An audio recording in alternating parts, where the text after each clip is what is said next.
Greetings, friends and fellow cigar box guitar enthusiasts. Del Puckett here. My mom made me this for Christmas. And look, I'm already getting sawdust all over it. I am right in the middle of a comprehensive build. This is one of those reticle boxes. And we are at the stage now where we're going to start soldering. And before we do get too carried away here, I did want to show you. So I did kind of a little bit of an intro to this in a previous video, maybe 2 videos ago, or the one that's called Cigar Box, Guitar, and More. You can see the preliminary build video of this guy here. But I did want to point out here some of these abalone inlays here. I don't know, let me get them in the light for you here. So this is a Lowe's fretboard with abalone inlay and with solder burns on the top. So the solder burns on the top, you'll be able to tell the abalone gets a little lost. Just that the color contrast is not quite. But they are very iridescent. If you look at them like from this angle here, you can they really do pick up the light, especially this one here. Obviously we're gonna have some springs and an embedded piezo with a 3-way switch, volume control. On these ones here, I put the input jack on the top. And the reason being is because of these sides here, there's no way to really get it in there without compromising the sidewalls there. So the output jack is there on the top. Notice how I said output jack and not input jack? When I should have said input jack, instead I said output jack, right? No, maybe I should have said output jack, but I said input jack. So I'll let you guys decide and convince me. So this is going to be the pickup. This is a lace, and it does say for cigar box guitars there. The customer ordered this and sent this to me.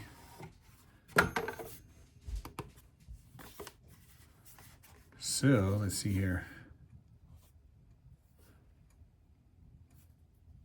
Maybe they have a wiring diagram? Who knows?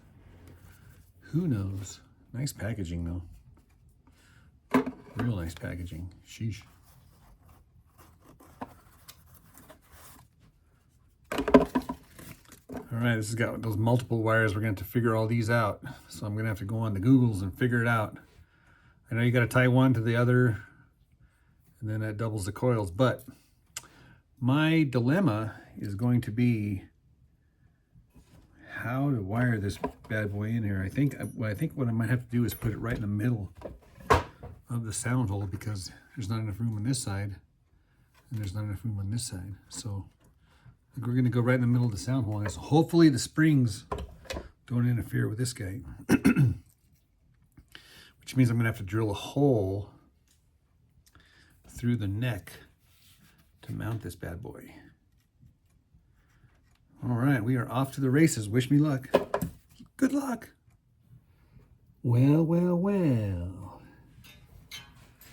So we are strung up and tuned up. I went with these Augustine Spectras, and I used the low strings, the E, A, and D string, and I'm tuned E, B, E. Several things to note about this here. First off is this lace. And look how I got it leveled with the plane of the guitar there, and it's level there. Yeah, so things turn out pretty nice. These reticle boxes, dude, they sound amazing, dude.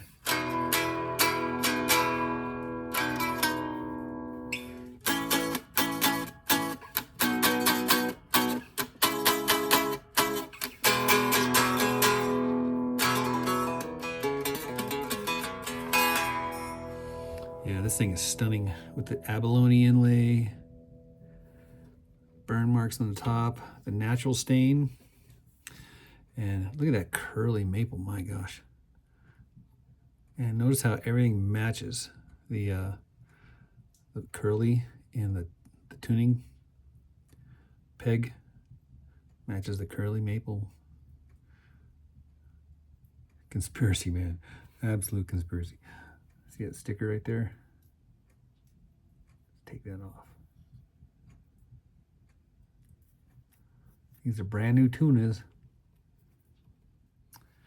One of the benefits of having a see-through guitar is that you can see through it. And one of the pitfalls and downfalls of having a see-through guitar is that you can see through it. Meaning that, yeah, you can see all of the solder work and wiring configuration. So if you got to pay attention, man, make sure you get everything nice and pretty and routed, because people are going to look at it and they're going to judge your work. Anyhow, let's plug this thing in.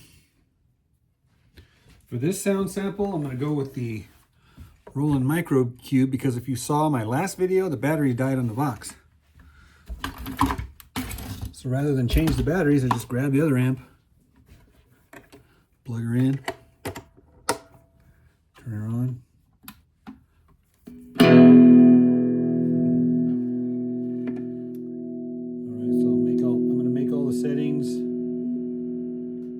straight up. So I got the clean sound. Look how dusty this thing is. So I got the clean sound and the middle tone, no effects, middle gain, middle volume. We are in the middle of the road.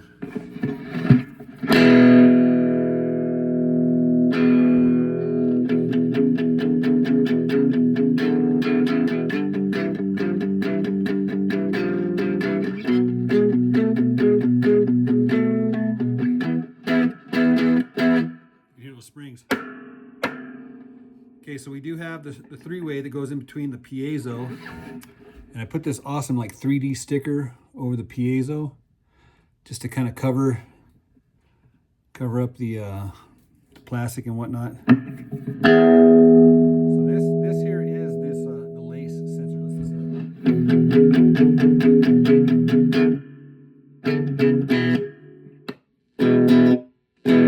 I take that back. This is the lace because it's got.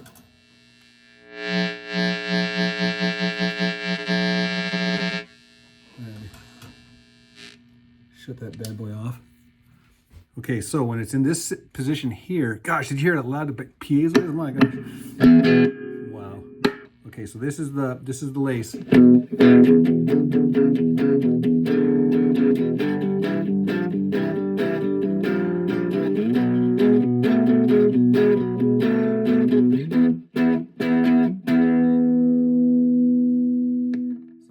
Obviously, you know me, I like the middle position. I like the best of both worlds, the piezo and I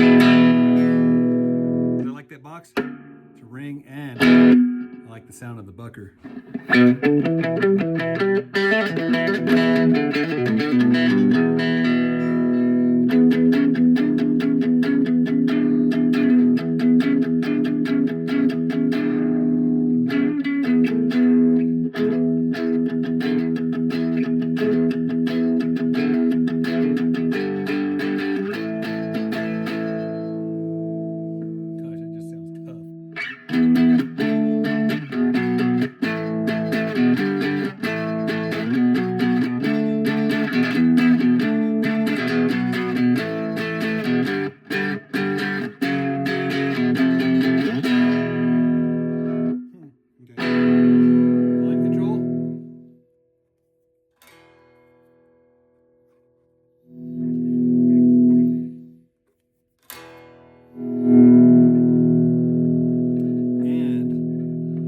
Mousetrap, you can open it up.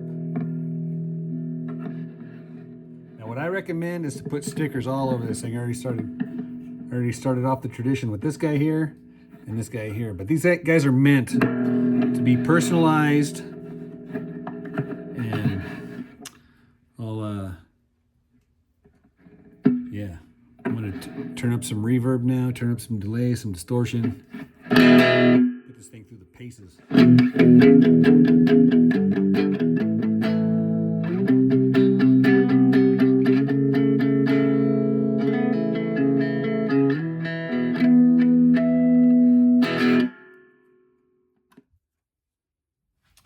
We turned up the gain turn the volume down.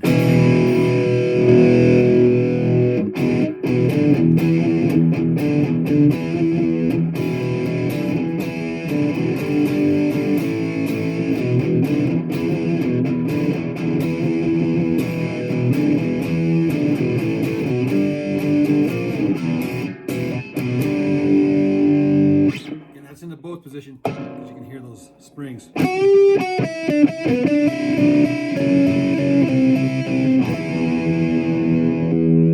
This is just the lace.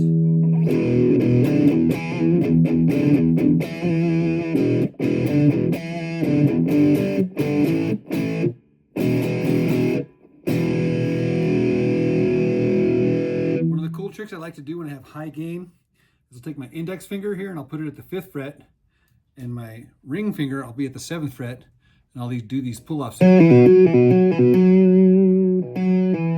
a double pull-off. And then I take my index finger of my right hand and I lay it directly over the 12th fret. And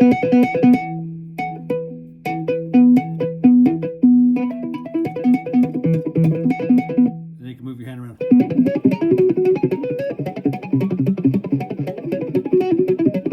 You're just barely touching over here. Isn't that cool?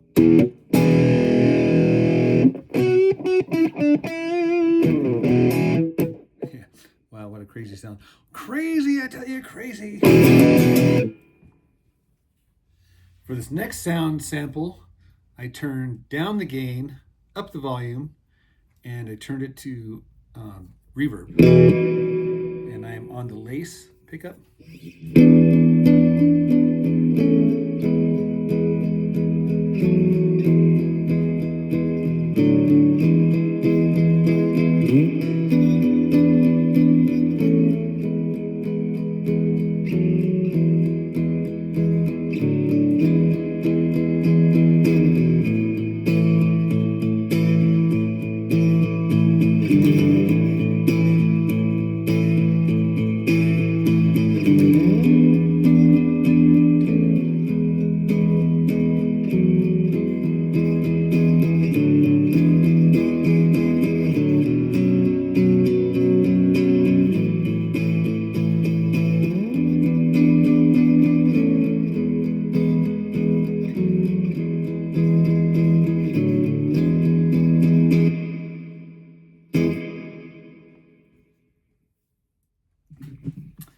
This is a 24 fret instrument, so the frets up here are nice and tight.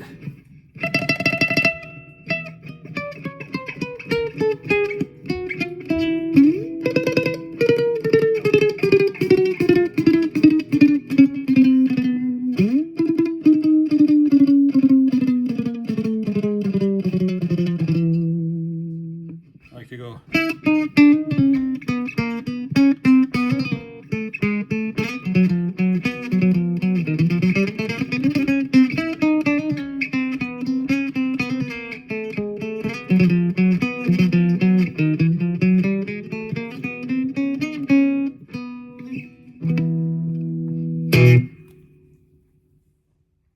This little amp has a built-in flanger, and a flanger is kind of like that jet sound.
So I went from the flanger to the chorus, and I'm still on the lace pickup here. And I'm going to show you a real easy progression that everybody needs to know. It's called the 1, 5, 6, 4 progression.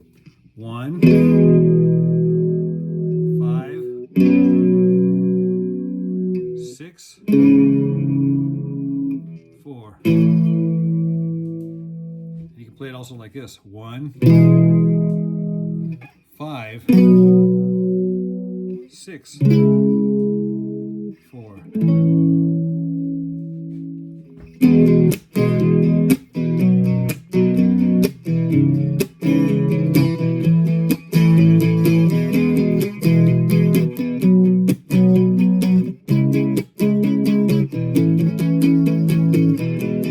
Invert it.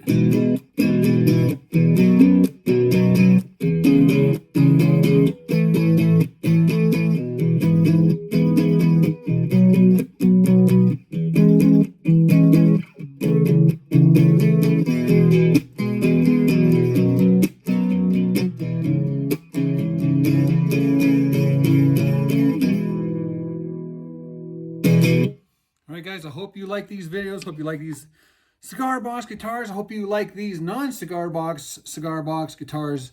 In this case here, a Reticle Box. And I know a lot of you are wondering, where the heck do I get one of those Reticle boxes? Well, I don't know of any other place other than me. When I was working at Intel, I was working in the litho area. Oh, yeah, here. I want to show you guys something really cool here. And then it's on the other side of this drill in the window right there. Check this out. I'm gonna show you. I got a handful of these things. I might have shown you these in past video. Maybe I have, maybe I didn't. This is what they call an interferometer block. And we were throwing these things away when we were demoing these things, because we were demoing the tools. And guys, these things, in context of the machine that they lived in, were like $400,000 pieces of optic, right? So they mounted in with these locking screws upside down. The laser would go into here, into this. This is basically it's a three-way beam splitter, and would split the beams up into 3 different separate beams, and those beams would come out of these guys here. These are little fiber optic outputs. And I could go into the detail of all the things that this optic was responsible for. It's a beautiful optic. Like I said, I got a handful of these things here. Look at that. Isn't that crazy? Yeah, so each of these outputs here, laser beam outputs in a fiber optic, would go to a different axis: the x-axis, the y-axis, and the z-axis. And each one of those beams would be split off into arrays as well. And they would, these laser beams would go to what they call the wafer stage, and they would hit the mirrors on the wafer stage, and then they would bounce back and reflect back on themselves and come back exactly the same way, and then be superimposed upon themselves. And then they would count how many laser wavelengths went through, and they could tell exactly how far that stage moved back and forth by counting the laser wavelengths. Yeah, this is an incredible optic. And yeah, so I've got them as paperweights here in the window. Whenever the sun hits it, it scatters out throughout here. Anyhow, so yeah, so I worked in an area called lithography, and these reticle boxes were the boxes that the reticles came in. The reticles would actually sit inside of these little pads right here. It was a little piece of glass, about 1/4 of an inch quartz, and inside of that was the picture of a certain layer of circuitry that this Nikon camera would take the light and go through the reticle, and then the image inside the reticle, or an image of the circuitry, would be focused down into an area the size of your fingernail. And that's how we put millions, and shall I say billions, of transistors onto an area the size of your fingernail. And it all started with this optic here. So anyhow, guys, yeah, like I said, I don't know, you can't get these things. Did I steal them? No, I didn't steal them. I rescued them from the recycle bin. All right, guys, that's it for this video. Don't forget, check all the links in the video description below. I get all my parts at cbgiddy.com. And for those of you who are interested, if you want to use my affiliate link and or promo code for discounts, guys, I got everything. Super guys to deal with as well. Guys over there at cbgiddy.com. All right, guys, that's it for this video. Cheers and God bless.